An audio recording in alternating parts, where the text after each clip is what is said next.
height in San Francisco in 1965. He just started teaching Kung Fu. When a traditional practitioner of the art heard Bruce Lee was teaching Westerners, he challenged him to a fight. A pregnant Linda Lee was there to witness it. It lasted about 3 minutes. Bruce got the fellow down to the ground and said, "Do you give up? Do you give up?" And he said, "I give up." So they went back to San Francisco. However, it upset Bruce mightily that he had not dispatched that man in under 3 minutes. And that's when he began to question his physical fitness and his way of martial arts. Bruce Lee decided to re-examine both his fighting and training methods and began an intensive program of physical conditioning. He had a program for every single day.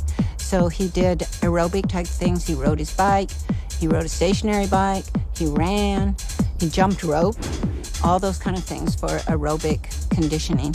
And then he did sit-ups forever, because he had the wonderful washboard abs. And he did strength exercising with weights all the time. And he was very specific. He read books on kinesiology, so he would know how to develop his body. As well as studying the science of human movement, Bruce Lee also designed his own weight training equipment, built by a close friend. George Lee made a couple things for him that were specifically to develop grip strength and the size of Bruce's forearm. Bruce thought that led to an increase in punching power. But one was a grip that you clench your fist open and shut to work your forearm muscles. It's actually a lot like the stuff you see in sporting goods stores now. Bruce Lee's training regimen helped him reach high levels of stamina, speed, and agility. It allowed him to perform feats of superhuman strength, such as a two-fingered push-up, seen here in rare archive footage from a karate tournament in 1967.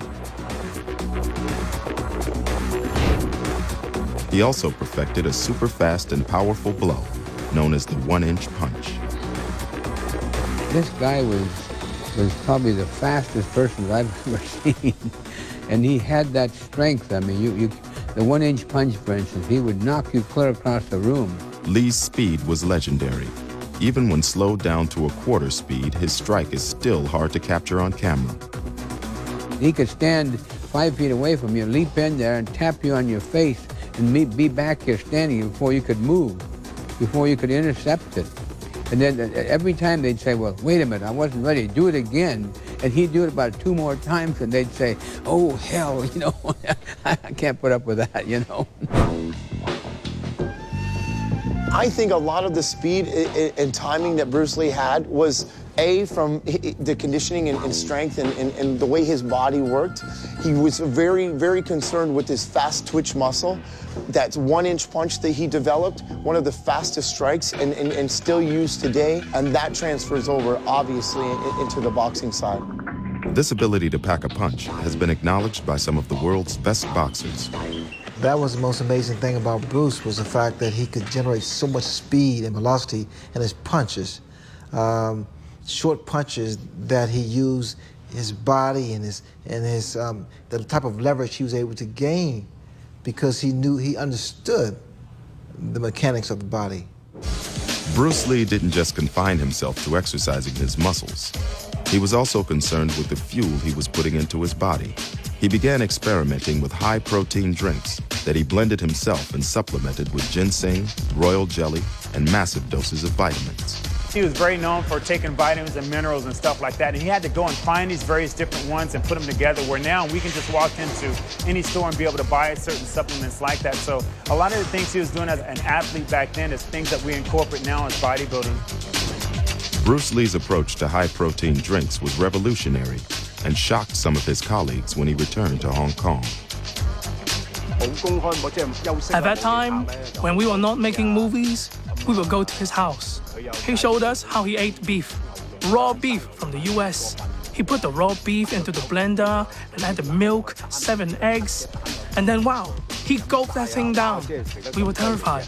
It was amazing.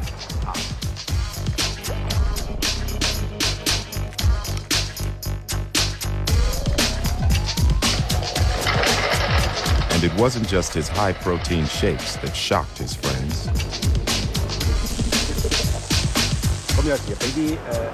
Sometimes he used electric current.